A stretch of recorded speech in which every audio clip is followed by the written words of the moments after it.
Welcome to the English with Kirsty podcast from www.englishwithkirsty.com. Here I'll be sharing with you tips, information and other learning resources so that you can improve your business English.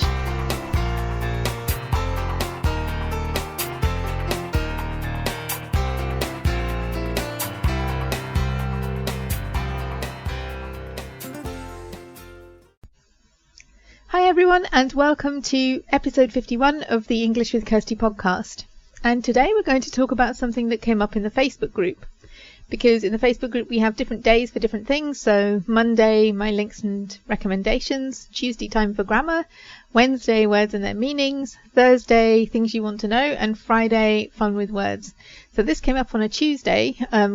Because it's Tuesday, time for grammar. And we were talking about the two verbs to be and to go, and how sometimes the past tense forms of these verbs can cause a bit of confusion. It's usually have been and have gone that cause the confusion. So I just wanted to have a look at these two verbs and what happens to them when we're looking at past tense forms of them. And by the way, if you want to join the Facebook group, you can. So you can discuss what we talk about in the podcast and other things related to learning English. If you go to the show notes page, www.englishwithkirsty.com/podcast/episode 51, you'll find in the bottom section where it says I love to hear from my listeners, there's a link for the Facebook group there as well. Okay, so let's look at these two verbs. So in the simple past, it's quite straightforward. So for to be, you use was or were, and for to go, you use went. So let's look at was and were.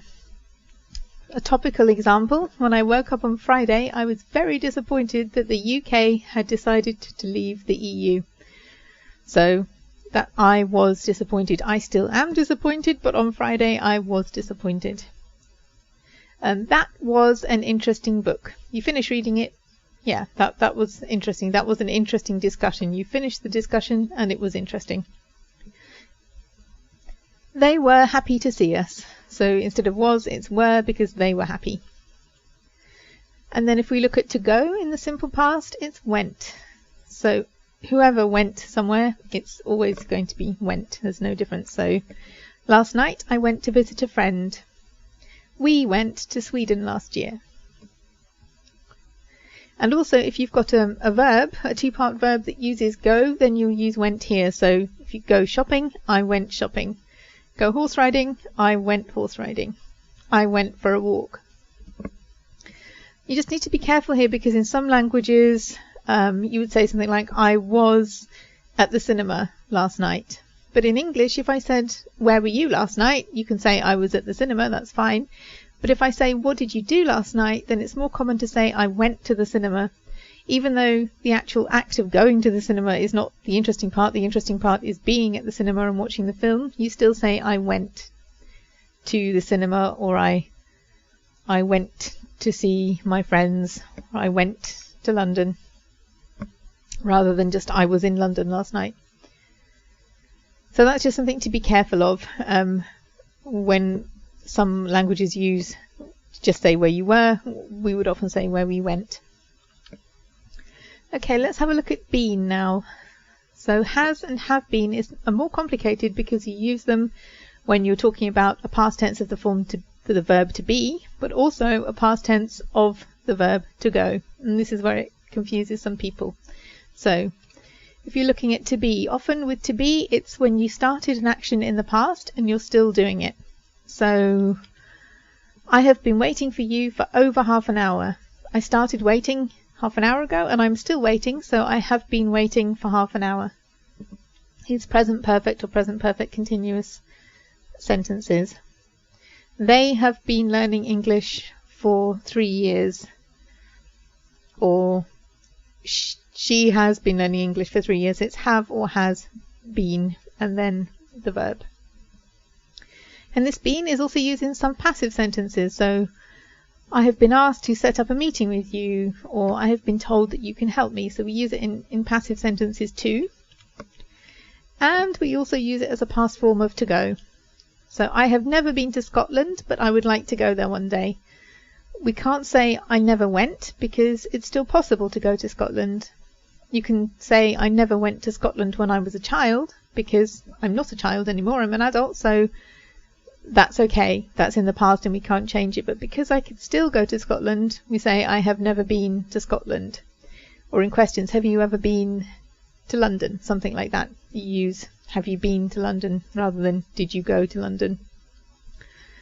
If you're talking about a general thing, you can say, did you go to London last year? That's fine. But if you're talking about a more general thing, have you ever been to London? And you could say something like, we've been to that restaurant before, the food's really good. So I'm not saying when I went there, so it's not I went, it's I've been there, I like it there, the food's really tasty. And you could say, I've already been to the supermarket, so you don't need to go. So this, if I say I've been to the supermarket, it means I went there and then I came back. I've already been there. If somebody has gone to the supermarket and they're still there, you can say, he'll be back later, he's gone to the supermarket. So that implies that he's gone there, but he hasn't yet returned with the food. If somebody's come back, then they've been to the supermarket because they went there and they returned. Okay, so the last one is gone. So we could say, that somebody's gone to the supermarket. That means that they haven't come back. They left and they haven't returned.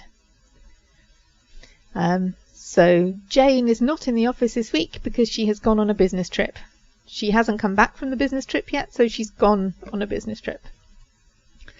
Mark has gone to pick the visitors up from reception. So he left the office, he's gone to reception, and he hasn't yet returned with the visitors. He's gone to get them. If somebody says, shall I go and get the visitors? We can say, no, Mark's already been to get them. So he's been there because he went to reception, he came back, so he's been to get them. If he hasn't come back, he's gone to get them. And also you can use as a past tense of to go. So a verb with to go, you use gone. So I have, I'm the only one left in the office because all of my colleagues have gone home. They haven't returned anywhere. They went home. They have gone home. I'm not saying specifically when they went home. So they're not here. They have gone home. So I hope that helps. That the way I try to explain to people is if the person has come back, then they've been.